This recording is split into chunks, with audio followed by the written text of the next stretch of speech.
Habari za hivi punde kutoka jijini Washington DC.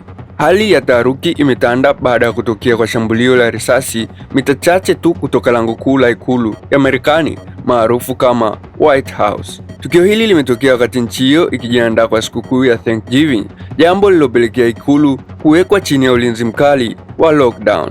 Wanajeshi wawili wa kikosi cha National Guard ambao walikuwa wakisaidia doria za usalama walishambuliwa kwa risasi karibu na kituo cha metro cha Target West. Askari mmoja amepata jeraha la kichwa na mwingine kifuani. Wote wawili wako hospitalini wakipigania maisha yao katika hali ya mahututi. Mamlaka zimemtambua mshukiwa kuwa ni Rahmanullah Lakanwal, raia wa Afghanistan mwenye umri wa miaka 29. Lakanwal aliingia Marekani mnamo mwaka 2021 wakati wa operesheni ya kuhamisha raia wa Afghanistan. Kwa sasa FBI wanaongoza uchunguzi huu wakihusisha shambulio hilo na vitendo vya kigaidi, kwani mshukiwa anaonekana kutokuwa na ushirikiano. Rais Donald Trump amelaani shambulio hili kwa maneno makali, akiita ni kitendo cha chuki.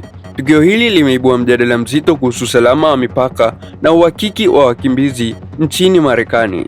Endelea kuwa nasi Big Bongo TV ili uzidi kupata update ya matukio mbalimbali yanayojiri every time.